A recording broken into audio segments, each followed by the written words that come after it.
네, 오늘은 미가서 2장 말씀입니다. 미가서 총 7장으로 되어져 있고 오늘은 그 2장에 해당되는 부분으로서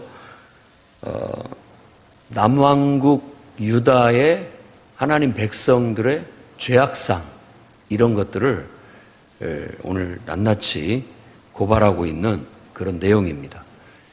그러니까 어제 말씀에서 하나님께서 이 백성들에 대해서 증언하신다라는 것이 바로 이런 낱낱한 이들의 악한 행위들을 하늘에서 염려하시고 탄식하시는 것으로 묵상을 했습니다. 그 내용들이 무엇인지가 오늘 말씀에 적나라하게 나타납니다. 일단 1절부터 침상에서 죄를 꾀한다. 그러니까 침상에서 잠자리에서 머릿속으로 우리가 생각해야 할 것은 하나님을 묵상하고 잠이 들어야 됩니다. 늘 여러분이 잠자기 전에 우리가 기도하거나 잠자기 전에 하나님 말씀을 보는 것은 좋은 습관입니다.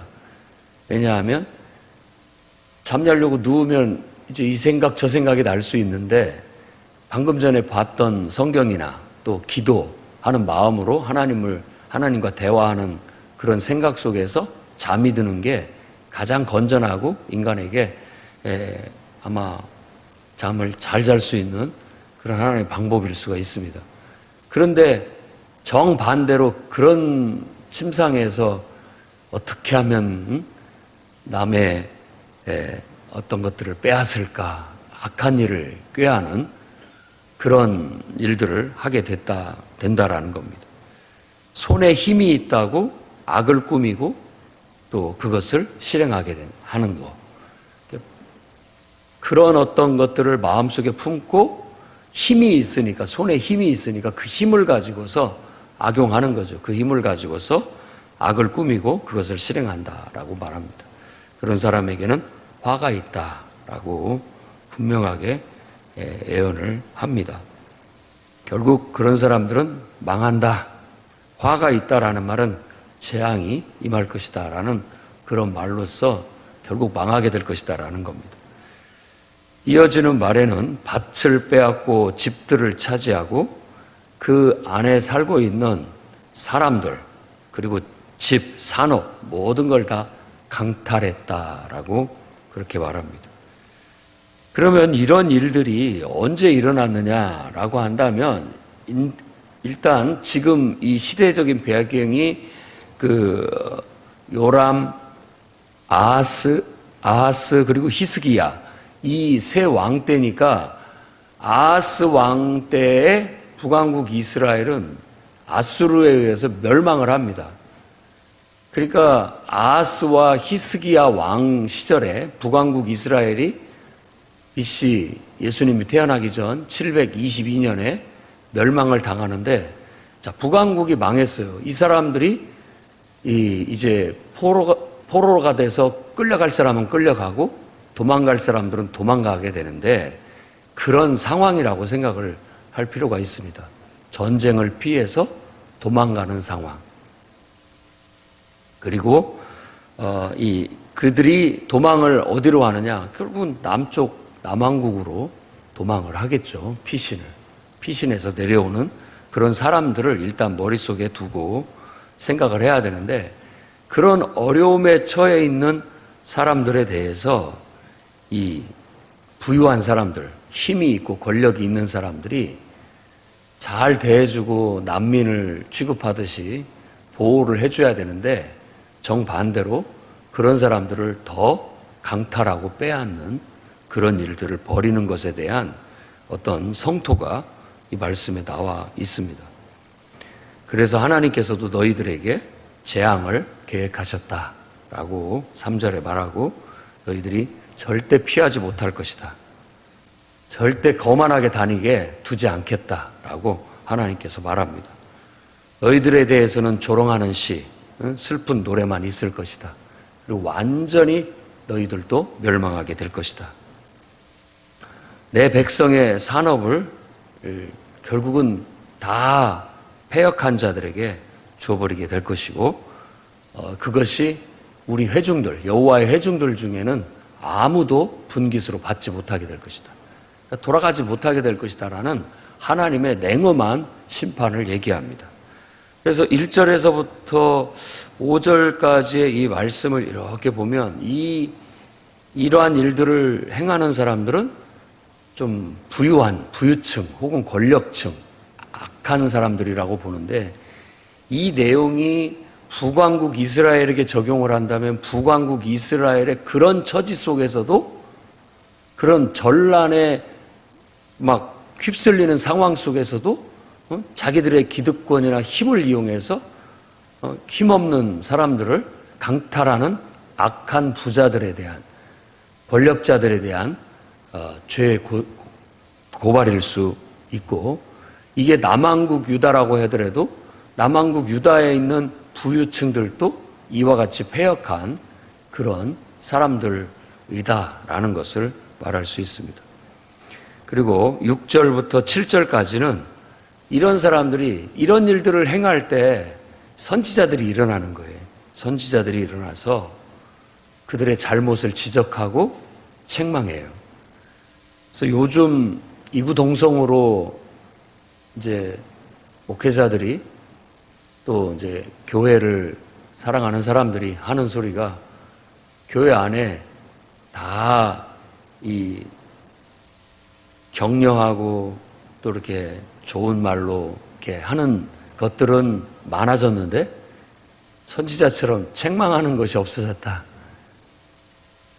그러니까 정말 솔직하게 꼬집어서 말하는 일들이 많이 없어졌다. 뭐 그런 얘기를 합니다. 선지자의 사명이 그거예요. 그러니까 사실은 욕먹는 일이죠. 썩 좋은 일은 아닌데 하나님이 하라고 하니까, 하나님이 말씀을 주시니까 그 말씀을 가지고 너희 잘못하고 있다, 너희 언제까지 죄를 짓고 있겠느냐, 하나님께서 곧 벌하실 것이다 라고 하니까 이 부유층들, 권력층들은 제발 그런 말 좀 그만해라, 이런 식으로 말했다는 거예요. 예언하지 마라. 6절 말씀에 너희는 예언 좀 하지 마라. 그리고 제발 우리를 좀 욕하는 말 좀 그쳐라. 이 욕한다라는 게 자신들을 이제 비난한다라고 느끼는 것이죠. 자기들을 비난하거나 욕한다고 느끼는 그런 표현들입니다. 그러면서 예언을 못하게 하는 거예요. 그리고 그들의 말이 야고보 족속아라고 말하면서 어찌 여호와의 영이 성급하다 하겠느냐. 그러니까 그들이 하나님이 너무 성급하시다, 너무 쉽게 화를 내신다, 쉽게 벌을 내리신다, 쉽게 진노하신다, 어떤 그런 말과 같다고 볼 수 있습니다. 그리고 또 이어서 말하는 표현도 그렇습니다. 7절 말씀에 그 행위가 이러하시다 라고 말하는 것도 하나님이 늘 우리한테는 왜 그러시는지 모르겠다, 이런 그런 어떤 부유층들의, 권력층, 자기의 잘못을 돌아보고 자기에게 하나님께서 지적하시는 죄악들, 이런 것들을 쉽게 깨달아야 되는데 그걸 깨닫기는커녕 깨달으려는 마음을 가지는 것이 아니라 오히려 정반대로 그런 말을 하는 예언자들의 입을 막으려고 하고, 제발 하나님도 좀 그렇게 좀 안 했으면 좋겠다라는 식으로 하나님 앞에 말을 한다라는 겁니다. 하나님이 대답하시기를 정직하게 행하는 자에게 유익하지 아니하냐. 너희가 정직하게 행한다면 왜 이런 말을 하겠느냐? 너희가 바르게 행한다면 왜 이런 말을 하겠느냐? 이런 식의 예언이 이루어지고 있습니다. 그러니까 이게 어떻게 보면 교만하고 자만한 자들의 태도입니다. 자기 자신을 돌아보지 못해요. 그리고 자기 자신의 잘못을 잘 모릅니다. 그러니까 특히나 저 같은 지도자, 앞에 선 사람들, 앞에 서서 뭔가를 하는 입장에 있는 사람들, 또 정치 권력을 가지고 정치적으로 지도자 역할을 하는 사람들, 이런 사람들이 대부분 그럴 확률이 높습니다. 그러니까 늘 돌아보고 또 돌아봐서 자기 자신을 스스로 반성을 하지 않는다면 이런 문제는 항상 찾아오기 마련입니다. 그래서 교회도 또 영적인 지도자들도 스스로 자성을 해야 되고, 또 나아가서 국가의 정치 지도자들도 스스로 자성을 하는 노력이 절실히 필요합니다. 왜냐하면 그 입장에서는 누구의 말도 잘 들으려고 하지 않는 그런 아성에 쌓여 있기 때문에 쉽지 않은 거죠. 그렇다고 해서 정말 하나님의 선지자들, 특별히 하나님께서 역사하시고 하나님 말씀을 주시는 자들에 의해서 그들의 잘못들은 때로 지적이 되어지고, 또 그걸로 인해서 깨우침을 얻고 바로 서기를 바라시는 하나님의 뜻이 있다는 거, 그건 분명하고 그렇습니다. 그럴 때라도 깨닫고 스키 돌이켜서 바로 설 수 있어야 되겠습니다. 그리고 더 나아가서 교회 안에서 이제 어떤 기득권, 오래도록 교회 생활을 했다든지 먼저 된 사람들의 이 어떤 기득권의 아성도 똑같은 우를 범할 수가 있습니다. 자기들의 어떤 영향력, 어떤 세력 이런 것들이 있다 보니까 그걸 영향력이라고 봐야 되겠죠. 영향력이 있다 보니까 쉽게 그걸 이렇게 내려놓지 못하고 그런 것들로 인해서 부딪히는 경우들도 있게 될 수 있다라는 거예요. 그러니까 뭐 아예 나쁘다고는 볼 수 없지만 우리가 그런 문제에 휩쓸릴 수 있다라는 걸 늘 염두에 두고 주의하지 않게 된다면, 아니 부유한 사람들이, 권력을 가진 사람들이 꼭 나쁘게만 행하겠느냐라고 하는데 간혹가다 그런 것들이 악용되어지는 일들이 있습니다. 우리 현실 속에서도 있습니다. 그러면서 8절에 현실적인 얘기합니다.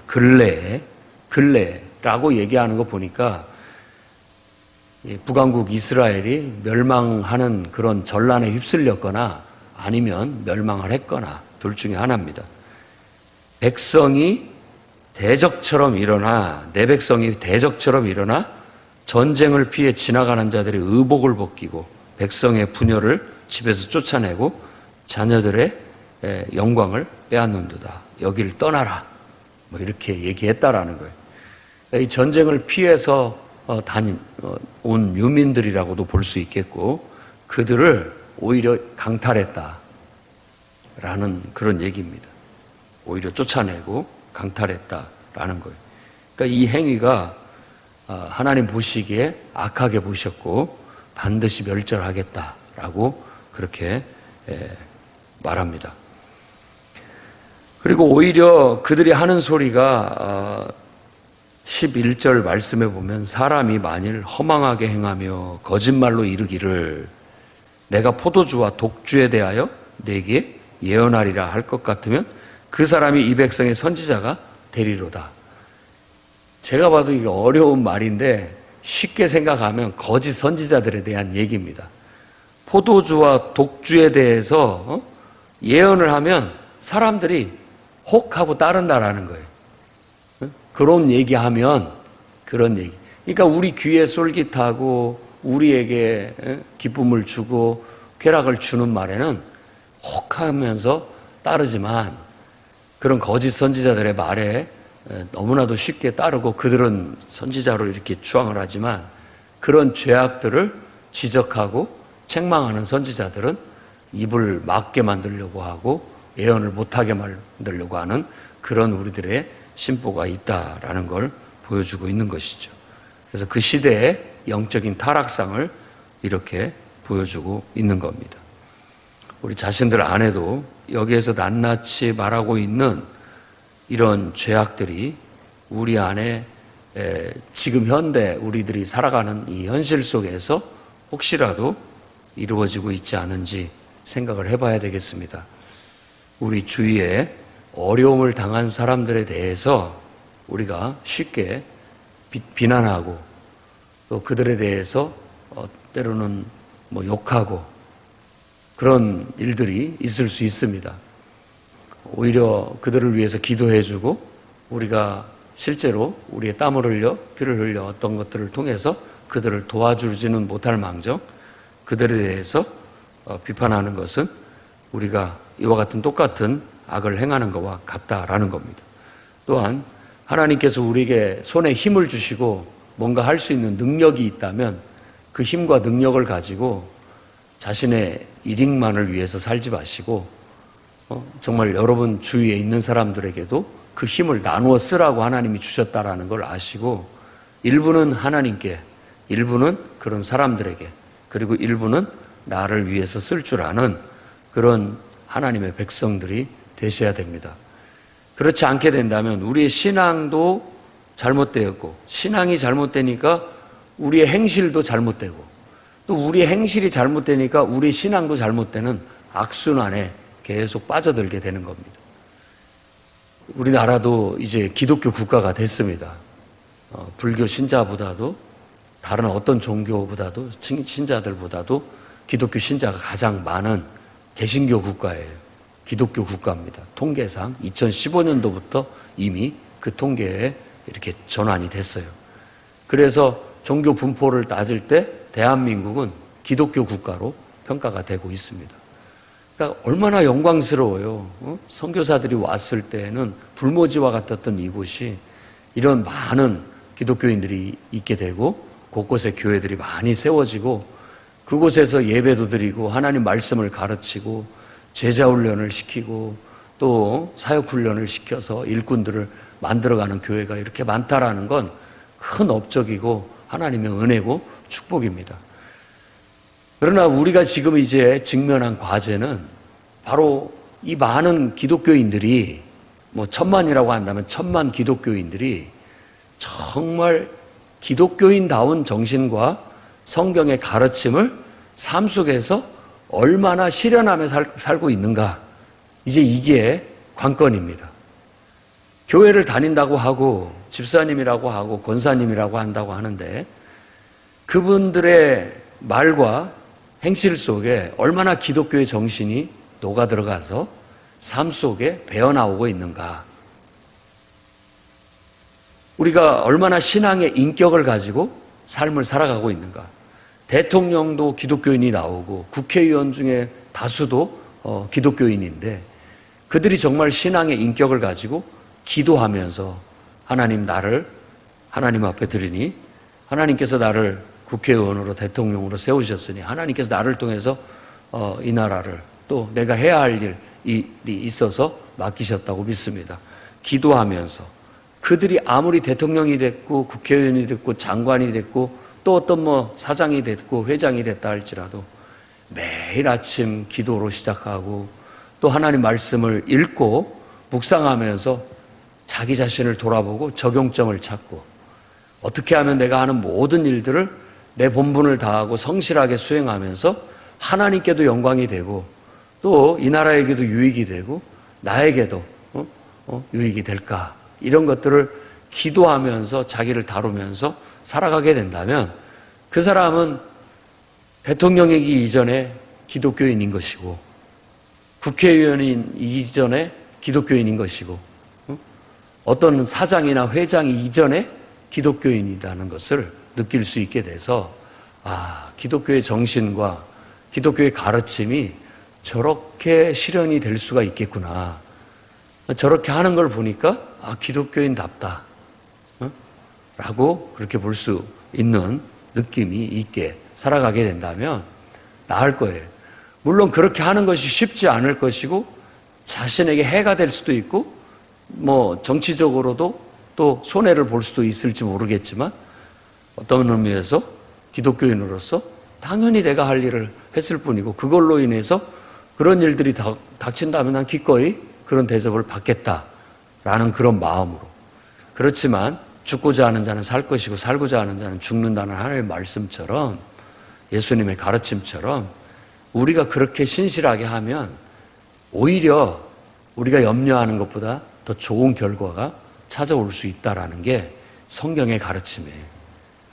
아무리 혼란한 시국 속에서도 우리는 흔들림 없는 산처럼 바위처럼 그리스도인으로서 신앙의 인격을 가지고 다니엘처럼 요셉처럼 불신 세상 속에서 우리의 역할 정말 하나님을 믿고 하나님을 경외하고 예수 그리스도의 복음을 믿고 섬기는 사람답게 살아가게 됐을 때 하나님이 그 사람들을 통해서 많은 사람들을 구원하는 그런 위대한 역사를 일으켜서 하나님께도 영광이 될 뿐만 아니라 세상에서도 복의 통로의 역할을 감당해서 칭찬받고 또 존경받는 그런 삶을 살 수 있다고 믿습니다.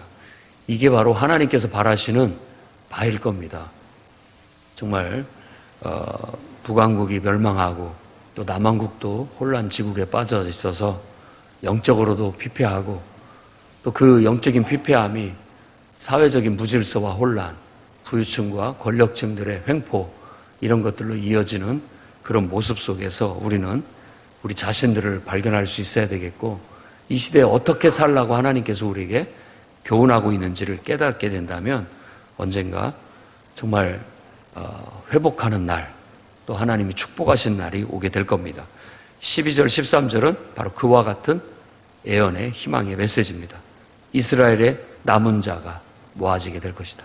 결국은 이런 혼란한 속에서 신실하게 바위처럼 자기 믿음을 지키고 끝까지 하나님 백성으로서의 본분 다하는 그 알곡과 같은 남은 자들을 하나님께서 다시 끌어보아 다시 시작하게 될 것이다 라는 예언이 이루어지게 되는 겁니다. 그때에는 보스라의 초장의 양떼처럼 사람들이 그냥 아주 틈실한 양들로 건강한 양들로 가득 차게 될 것이다 라고 말하는 겁니다. 아마 모두가 이것을 꿈꾸고 있을 겁니다. 이 나라도 정말 허접한 사람들은 다 걸러지고 이 나라에 아주 성실하고 아주 총명하고 실력 있고 능력 있는 사람들이 많이 배출되어져서 힘있고 부강한 나라가 되기를 바라는 게 모든 지도자의 바람일 겁니다. 교회도 마찬가지죠. 그냥 세상적이고 육신적이고 그냥 이것도 아니고 저것도 아닌 신앙이 아니라 알곡 신자들로 다 걸러져서 그런 신자들이 모여져서 힘있고 능력있게 하나님의 몸으로서의 역할을 수행하는 그런 교회가 되기를 기도하고 모든 지도자들은 바랄 겁니다. 여러분들의 자녀도 마찬가지 아닙니까? 다 그런 어떤 허술하고 제멋대로 살고 하는 그런 습성들 다 빼고 아주 충실하고 성실하고 힘있고 능력 있는 자녀들이 돼서 어디서든지 제구실하고 제 역할을 하면서 당당하게 사는 자녀들, 그런 가족 구성원들이 되게 된다면 자랑스럽고 힘있는 가문을 이루어 나갈 수 있게 될 것입니다. 여러분들이 돌보는 어떤 단체나 또 사업장이나 직장이나 다 그런 모습들을 꿈꾸고 기도하고 그걸 이루어 가야 되는 겁니다. 우리 성도들이 사회 곳곳에서 자기가 있는 곳곳에서 그런 역할들을 하게 된다면 당연히 기독교의 위상이 높아지게 될 것이고 성도들의 위상이 높아져서 정말 하나님이 영광을 받으실 뿐만 아니라 모든 사람들이 교회를 사모하고 당연히 교회를 가야 되는 것처럼 교회 가지 않으면 인격자가 못 될 것 같이 느껴지는 세상. 모든 사람들은 다 교회 가서 인격을 수양하고 사람이 돼야 된다라는 것이 그냥 보편화돼서 정말 하나님이 영광 받으시고 교회의 위상이 높아지고 성도들의 위상이 높아질 수 있도록 우리는 그런 신앙을 추구하고 그런 비전과 사명을 가지고 한마음 한뜻이 돼서 각자의 역할을 충실히 해나가시기를 주의 이름으로 축원합니다. 기도하겠습니다. 거룩하신 주님, 아버지 하나님, 이스라엘의 본보기가 우리에게 반면교사가 되고 거울이 되어 우리 자신들의 부족한 부분들을 돌아보고 도려내게 해주시고 오히려 그 속에서 하나님이 기뻐하시는 참 뜻을 읽어내고 하나님이 기뻐하시는 그런 신앙의 인격자들이 되게 해주시고 더 나아가 그런 공동체를 이루게 하시며 그런 교회를 실현하게 하시고 그런 국가를 실현하며 나아갈 수 있는 힘있는 믿음의 성도들이 되게 해 주옵소서. 특정 종교라고 여기지 않습니다. 이게 인생의 진리고 이가 우리가 실천해야 할 바른 길이라고 믿습니다. 주여, 하나님의 가르침이, 하나님을 믿는 이 신앙이, 그리스도 안에 있는 이 위대한 가르침이 세상의 보편적인 진리가 되게 하시고 모든 사회 속에 성경의 가르침과 기독교의 정신이 흐르고 흘러 정말 온 세상이 하나님 나라가 되기를 원하옵고 정말 온 세상에 하나님의 뜻이 실현되어지는 놀라운 역사가 일어나게 해 주시옵소서. 지금 우리가 있는 그 자리에서 또 우리가 할 수 있는 만큼 우리에게 주신 힘을 가지고 하나님의 뜻대로 선용함으로 하나님의 영광을 드러내게 하시고 있는 곳에서 정말 모두에게 구원의 통로가 되고 복의 통로가 될 수 있도록 사용하여 주시옵소서. 예수님 귀하신 이름으로 기도드립니다. 아멘.